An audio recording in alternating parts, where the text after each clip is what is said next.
Hello and welcome back, friends. My name is Michael Yates. This is the Ridgeview Pod, where we try to cover everything hope, healing, and recovery related.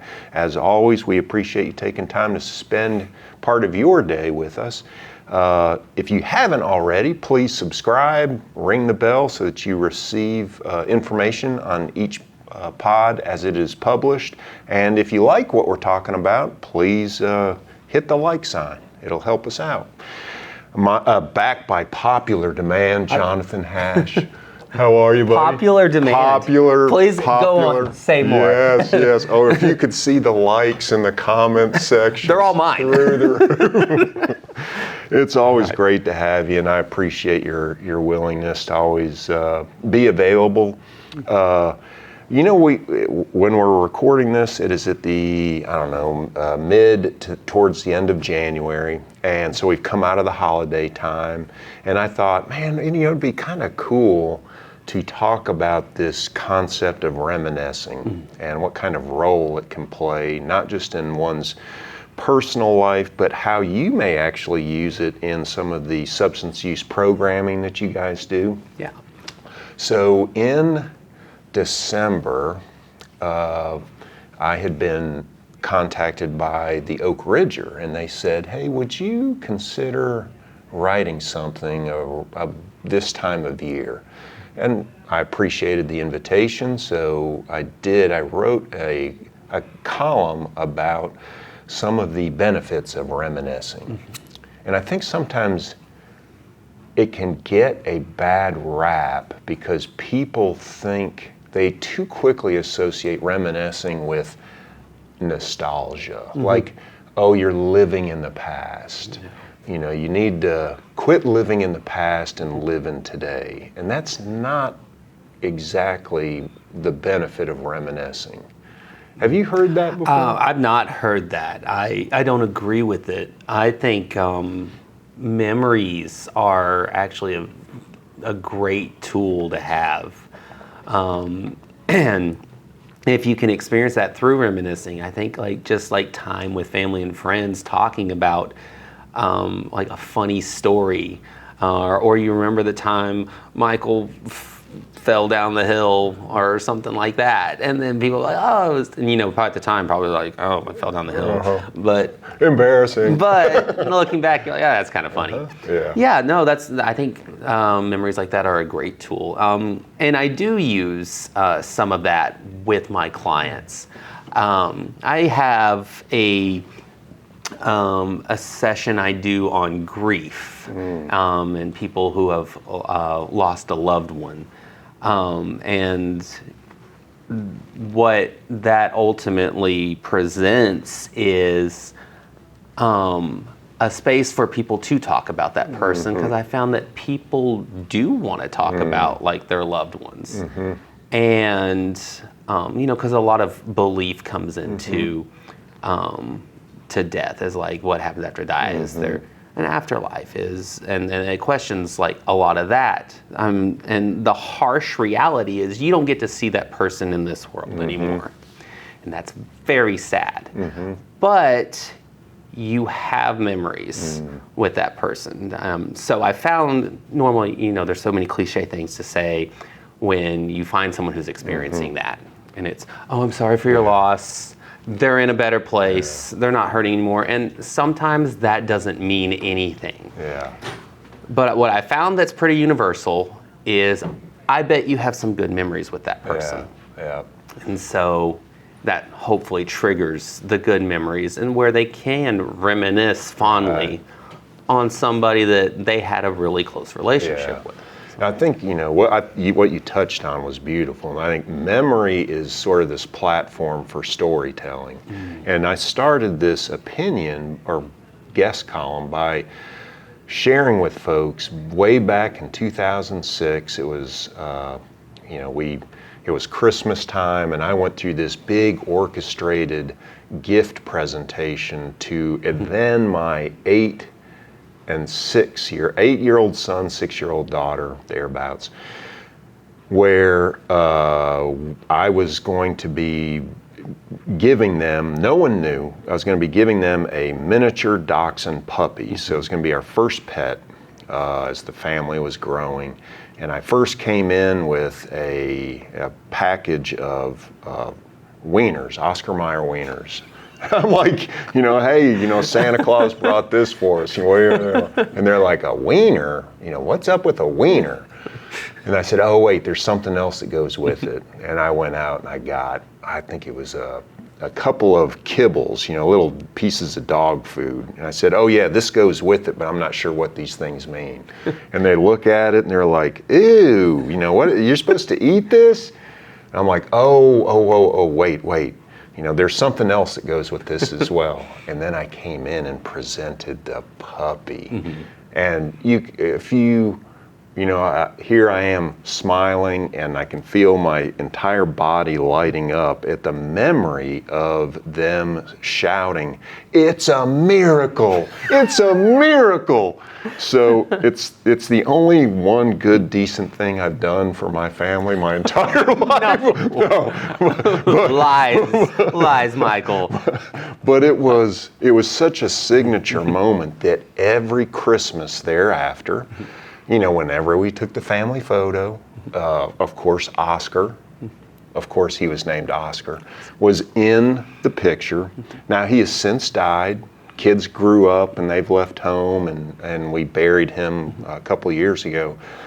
But though that's sad and we miss him dearly, we always tell the story of how he came to the family, and that's reminiscing. Mm-hmm. And I think that's the joy of it, and why I think I quote this psychiatrist here who really was the architect of this therapy in the 60s, Dr. Robert Butler, psychiatrist who specialized in geriatric medicine. Reminiscence therapy works by encouraging people to revisit moments from their past. It stimulates parts of the brain that deal in long-term memory and cognition and can help stimulate those memories through sensory organs. And it's incredibly true. When I got to thinking about it, right here in the palm of our hand is a tool of reminiscing, because we all probably have far more photos than we probably should have on our phone, but you can easily just start scrolling back, and more often than not, I bet as we do that, you can't help but, if you actually are mindful, what's my body doing right now? Mm-hmm. You probably are smiling, you probably feel a little bit better, and you have these positive emotions that you're revisiting. Mm-hmm. So have you found that to be true yourself? I think so, yes. Again, I know I talk about identity a lot when I come in, and a lot of my clients, because they've lost that. So reminiscing kind of takes a look back at the parts that they had before they lost, and parts they would like to get back, and like parts of yourself you want to get back to. I think that can be pretty universal too, is that you may have an aspect or a hobby or something you haven't done in a very long time, but it brought you some joy, and for whatever reason you stop giving energy to that hobby, and now through that reminiscing, maybe that's the start of re-engaging with that. Remembering and honoring and paying witness to that aspect of yourself that maybe at one time you had a much more positive self-concept around. Right. Yeah, I think that's really powerful, really good. Do you think are there other ways in which people do that other than just through pictures? Certainly storytelling. Certainly. I think part of the grief presentation I do encourages you to find your own ritual of honoring that person. So for me, and I think we've discussed this before, that the movie Big Fish is one of my rituals, because that was mine and my grandfather's movie. Yep. So around his birthday, I usually watch that movie. Yeah. And so it's unique to the relationship. Mm-hmm. Some people quilt or knit something because that's something they feel like it honors that person. So they do that to reminisce. Yeah. Really. And I think that, and it does stimulate the brain to look at the good stuff, not, oh, I've lost this person, but how lucky am I to have these memories? How lucky am I to have had this love that was there? Yeah. And so this is what I'm going to spend some time on, to honor that person and to reminisce for myself. Yeah. No, that's, I know in our PSR programming, peer support programming, I mean, they may do collages, types of artwork, tell their own story in ways that also honors not just their past, but their hopeful future. So, yeah, you bring up Big Chill again, and I think last time the hair was standing up on my arms, and I love that movie. It's, yeah, thank you for bringing that up again. Which is a lot of the movie itself, if people haven't seen it, is a lot of reminiscing. Yeah. It's a lot of embellished storytelling. The whole movie is just like this son and this father that just have never gotten along, and the father tells big elaborate tales. The son's very down to earth, realistic, and he's like, I don't know my father because he's only told me fairy tales. And they come to realize this connection that like there is a middle ground, is that what I was telling you was true, it was just embellished for flavor.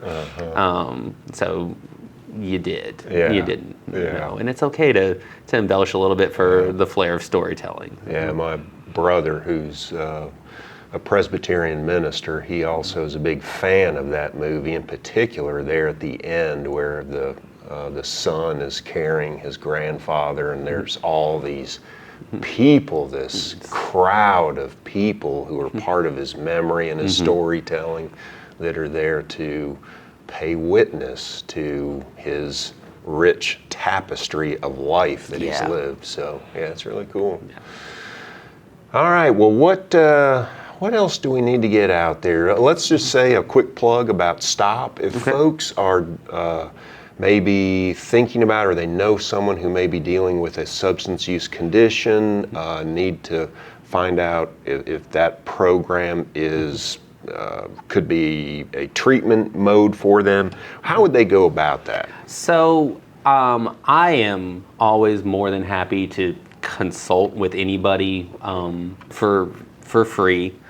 And if I feel like it's a good fit, I would tell them the process to getting started. If I feel like they need more, I would connect them with that and encourage them to contact me following that. You can call Ridgeview and ask to speak with me, and if I don't answer, you can leave me a message and I can get back to you. You can always just come by Ridgeview, and if I have free time, I'm willing to talk to people. But ultimately, the first step is coming in for the intake, and those are walk-in times. I encourage you to get here as early as you can, so 8 a.m. Monday through Friday.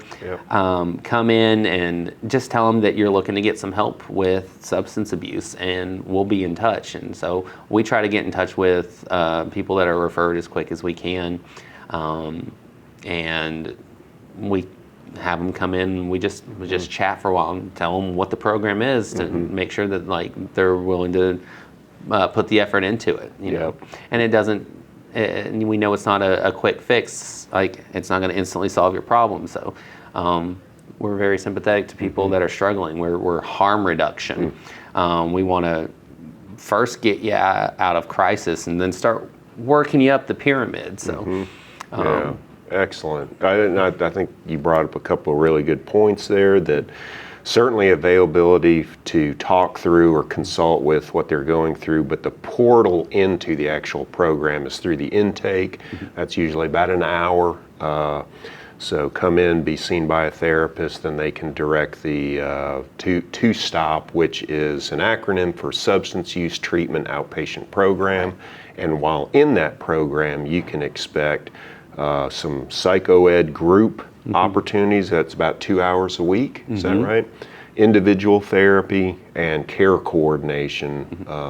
So it's not your traditional IOP program, but modified for especially communities that we serve, rural areas that don't have the ease or means by which to necessarily be present every day for 4 hours Monday through Friday. Right. So, all right, and it is an award-winning, state-recognized program. So if you wonder about the quality of it, just know that it's highly regarded.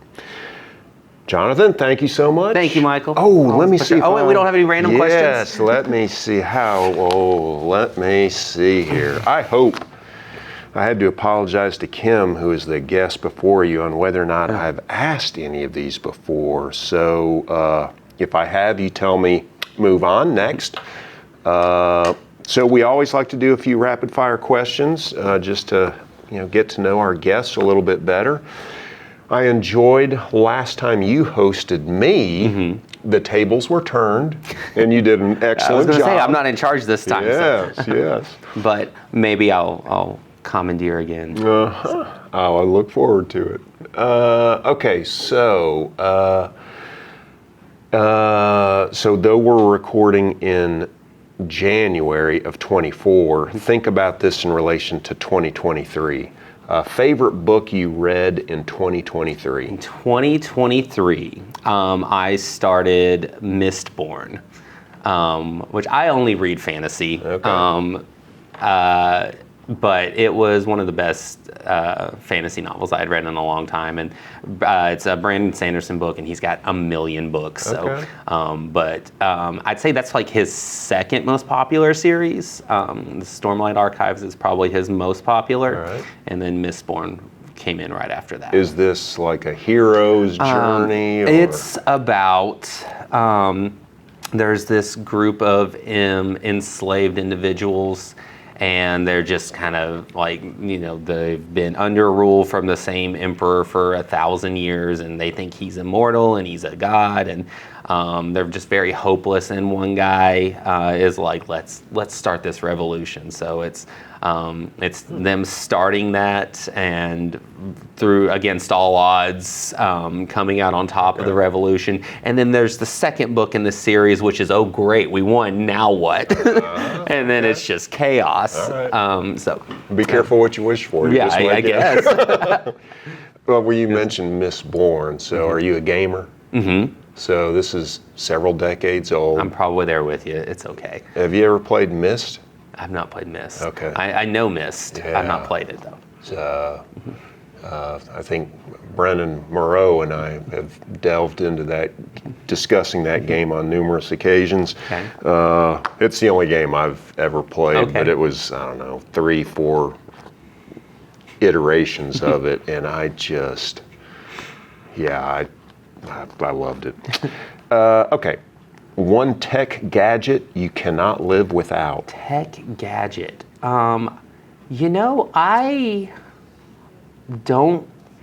like to disassociate from technology when I can.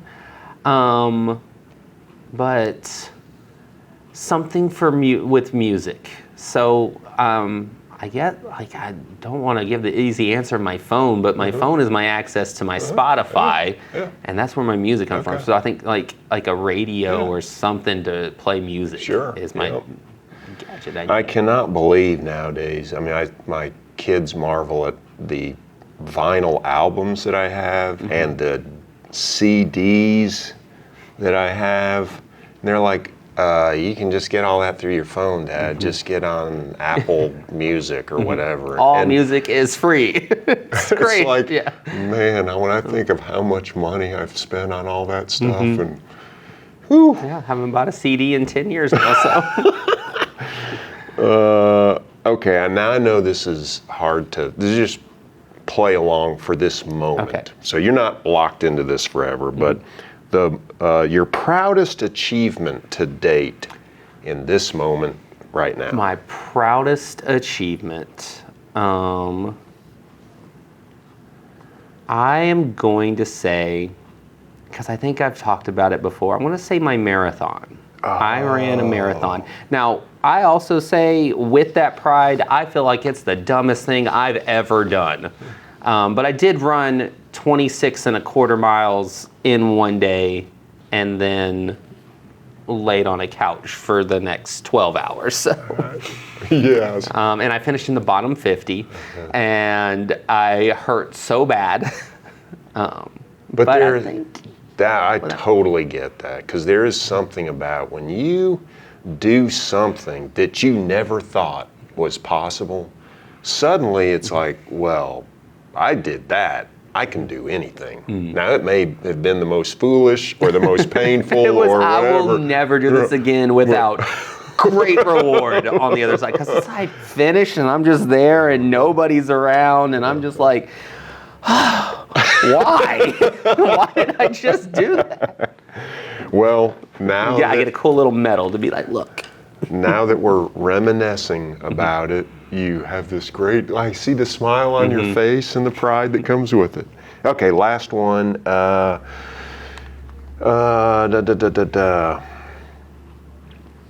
If you could only watch one movie for the rest of your life, there's only one. Is it the Big Fish, or Big is Fish? It was not my first inclination. It was there, but I came up with 3. But I think it's the original Star Wars. I think I am entertained every time I watch the original Star Wars. I'm kind of that way with the original Raiders of the Lost Ark. So, well, Jonathan, all good things must come to an end, my friend. Thank you for playing along. Thank you for your time. Next time, you'll be the host. Okay. You come up with the topic, and we'll turn the tables. Michael, I will remember this moment fondly. Good. We will reminisce about it, because it will always be on YouTube, and we can go back and watch. Awesome. Thank you.